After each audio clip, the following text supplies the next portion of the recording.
Saludos. Desde Washington, soy Jaime Otero Suazo. Populismo.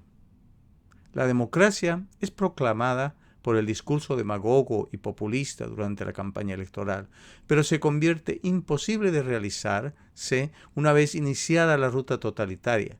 Lo que se llama el populismo de Estado está ligado al totalitarismo en lo político interno y al proteccionismo en lo económico externo. El populista es conocido luego como el dictador. Una cosa es clara, que el populismo no es una ideología política, sino un apéndice a ideologías que van de la izquierda a la derecha en el espectro político. Es más, el significado político del término populista es conceptualmente más claro cuando hacemos una distinción tácita entre lo que es el acto populista de campaña electoral y lo que se considera una revolución golpista. Por otra parte, lo que es la política de acción del populismo en el poder mismo se considera el populismo de Estado. Todos los candidatos y casi todos los golpistas son populistas por definición, en un grado u otro. La distinción política y analítica radica en las decisiones y acciones ejecutadas en función de gobierno. Tomemos como ejemplo la siguiente proposición. Digamos que un político populista logra el advenimiento de la democracia constitucional y libera al país de un dictador.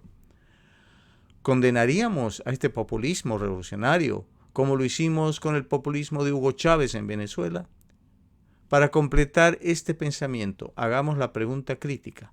¿Cuál es el sistema que deseamos como el mejor para todos los habitantes de un determinado país? En el análisis final sería más apropiado usar una terminología conforme al tipo de acción popular en gobierno, como ser dictadura populista o nacionalismo popular, tanto de izquierda como de derecha. De esta manera se identifica al sistema y no tan solo a una persona.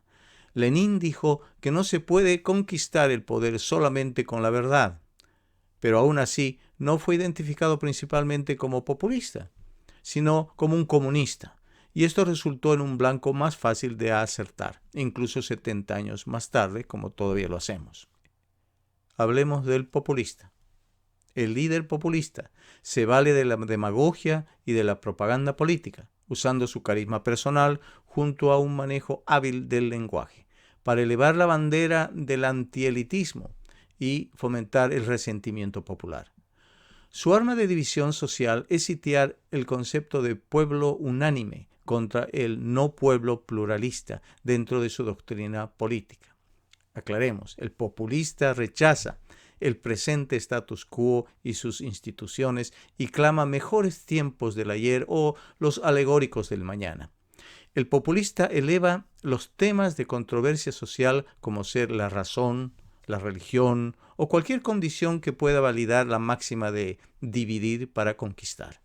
El populista promueve soluciones fáciles e instantáneas bajo la apariencia de un espíritu liberador y emancipador, proponiendo que solo él puede eliminar o resolver los problemas nacionales. El populista usa el narcisismo como fuente de energía y convencimiento de su importancia política y popular.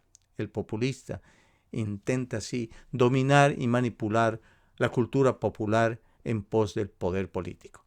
Todo populista es por definición un demagogo. El populista se fía de las pasiones, las emociones y los resortes que mueven a un pueblo, lo cual no siempre coincide con el pensamiento racional o moral. La demagogia política auspicia el lado animal de la mente populista que establece un diálogo irracional entre su ansia fatua y la complacencia de su audiencia. El líder populista declara enemigos internos y externos para motivar políticamente al pueblo e infundirle el odio y la venganza. Esta es la habilidad hipnotizadora que singulariza al popularista nato. El lado racional de la mente, por otra parte, desautoriza este comportamiento y es más empático y lógico. Hablemos ahora del populismo de Estado.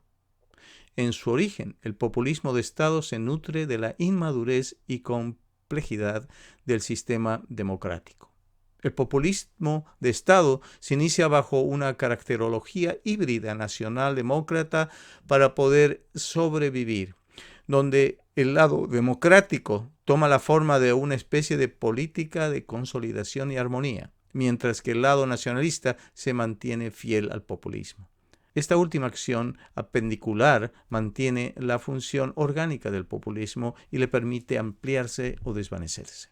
Ante un sistema democrático débil, el populismo de Estado impulsa gradualmente el centralismo, a la burocracia, la corrupción, usando armas económicas rápidas de conquista popular, como sea la nacionalización de industrias estratégicas y activos nacionales. El petróleo, la producción de acero y la telecomunicación son algunos de los ejemplos que no necesariamente se usan por conducta o creencia económica, pero más como elementos de conquista política.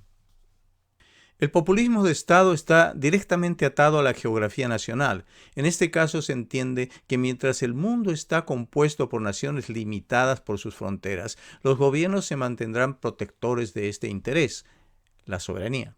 El populismo de Estado crece aún más cuando la función protectora de las fronteras nacionales está ligada a la inmigración, al control de los recursos naturales, al comercio externo. El populismo de Estado impulsa una economía proteccionista y una política de aislamiento. El populismo dictatorial se une a una oligarquía privilegiada que es escogida por su lealtad política y por su capacidad de soborno económico y financiero, iniciándose así el siniestro ciclo de la corrupción. En esta instancia, el gobierno populista totalitario escoge entre ganadores y perdedores económicos de una nación, promoviendo el llamado capitalismo clientelista. El populismo de Estado crece para convertirse en una demagogia de dominio popular que cercena desde adentro las libertades y derechos del individuo ciudadano y el Estado de Derecho establecido. Consecuentemente, el populismo de Estado erosiona la independencia y el balance de los poderes del gobierno. Bajo estas últimas condiciones, el populismo de Estado fermenta el totalitarismo en su propio seno. Es aquí donde se perfila un populismo dictatorial encaminado a la autocracia tanto de derecha como de izquierda. En un régimen totalitario o autocrático se elimina al individuo y se le reemplaza por un modelo unanimista homogéneo. El dictador populista proclama entonces un pueblo único y verdadero, elevando los temas de la raza, la religión y otros que se apegan fácilmente a las emociones populares. El populismo de Estado es simplista en teoría porque posee una contradicción intrínseca, y es que el principio de unanimidad cultural que emboza se contrapone al hecho de que la realidad fluye y no es estática. La realidad social es heterogénea en su composición y la homogeneidad es una utopía en principio temporal. Es decir, la cultura popular y sus idiosincrasias no pueden ser dictaminadas por el gobierno, sino por la gente misma. El misticismo de la unanimidad se mantiene vigente solo por la ignorancia política y la irracionalidad de las masas o por la fuerza gendarme de un Estado alterno.